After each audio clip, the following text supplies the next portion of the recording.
कि एक दफा उन्होंने निर्णय कर लिया कि मुझे सुसाइड करना। ने कही दिया है कि मेरा पूरा शरीर मेरा आश्रम है और जो जो इस आश्रम में सेवा करेगा, उस अवस्था में गिरी तो मुझे एक सफेद पोशाक में सफेद पुरुष के दर्शन हुए।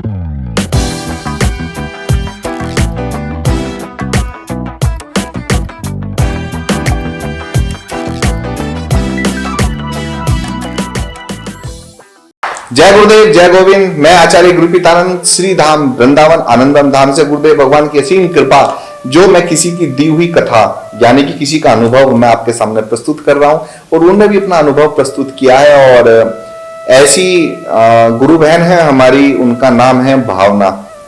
और अभी कुछ साल पहले ही गुरु जी के सानिध्य में उनका आना हुआ कि निगोरा मुझको ना मिले पापी मिले हजार, एक एक निगोरे के सर पे लख पापियों का भार। यानी कि वो जीवन में भारी लेकर चल रही थी। तो शादी हुई तो शादी में भी बड़ी प्रॉब्लम थी, आपस में घर परिवार की बड़ी समस्या, हर समय नकारात्मक बातें, परिवार को नकारात्मक देखना, हर चीज में उलझन ही थी, नौकरी में उलझन, बच्चा पैदा हुआ तो उलझन, हर जगह समस्या समस्या। इतना डिप्रेशन में आ गई कि एक दफा उन्होंने निर्णय कर लिया कि मुझे सुसाइड करना है। गंभीर बात है सुसाइड करना, यानी कि आत्महत्या, यानी कि आत्मा की हत्या कर देना। गुरुदेव भगवान कहते हैं सबसे घिनौना पाप है। लेकिन जब किसी के मन में ऐसा आ जाता है तो एक गुरु की कृपा ही होती है जो ये सब चीजें टल जाती हैं। जैसे मेरे जीवन में भी ये घटना घटी और ये भावना के जीवन में भी ये घटना थी। हमारी गुरु बहन है भावना और बड़े हृदय से गुरु भगवान की सेवा करती हैं। गुरु भगवान यानी कि पूरे आश्रम की सेवा करती हैं। और गुरु जी ने कही दिया है कि मेरा पूरा शरीर मेरा आश्रम है और जो जो इस आश्रम में सेवा करेगा उसको कभी निराश होना नहीं पड़ेगा, उसका आनंद कभी जीवन से जाएगा नहीं।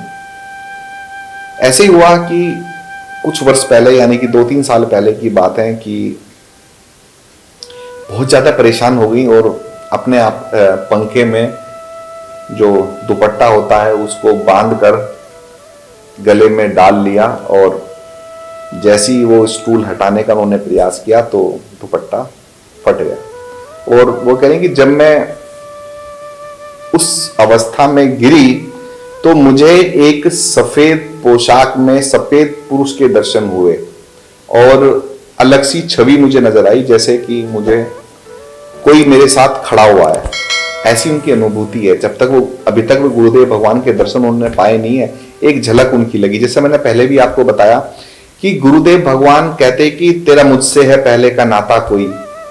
तो जो अपनी श्रीमुख वाणी से जो भी बात वो बोलते हैं तो वो बात कोई हल्की होती नहीं है। और जो वो इस बात को हल्का समझ रहा है तो समझो जीवन अभी अंधकार की ओर ही है। और गुरुदेव भगवान की एक एक वाणी सत्य है। उन्होंने वो इतना बड़ा शरीर देखा, सफेद पोशाक में जटाएं देखी उन्होंने, वो छाया देखी उन्होंने और वो तलाश में लग गई।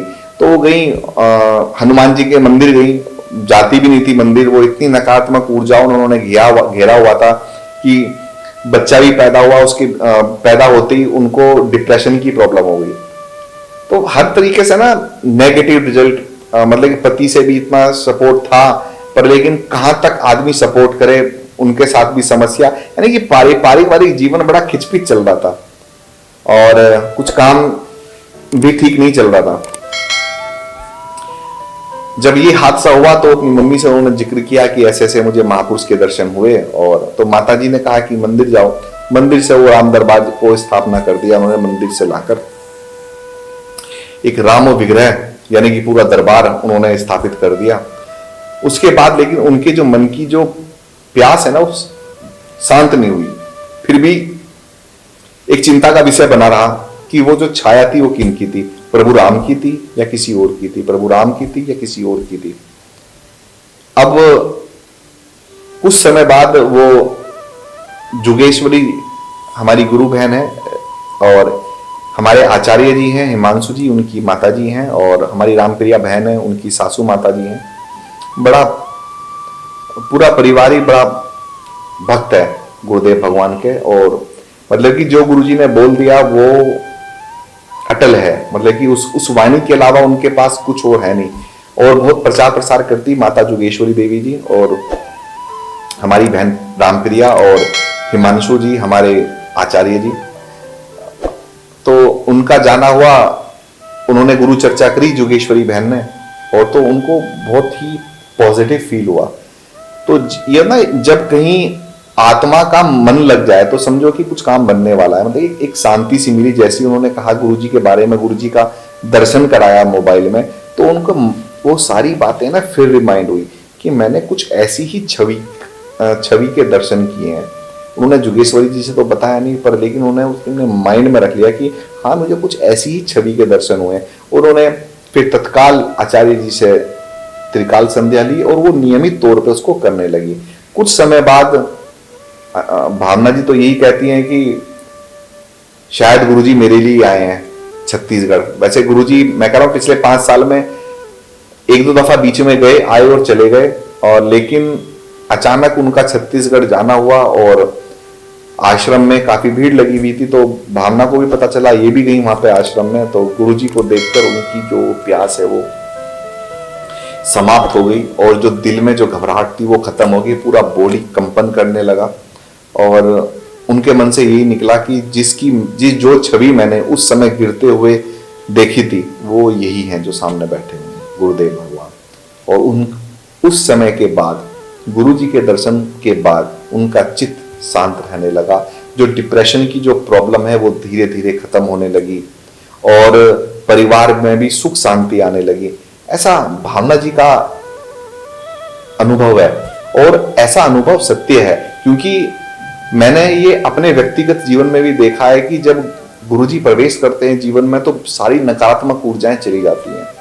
क्योंकि गुरु धारण करना ही अपने आप में, ये मानो कि एक बड़ी सकारात्मक ऊर्जा को तुम धारण कर रहे हो। और जैसे है ना कि क्या गुरु के बिना भक्ति नहीं हो सकती?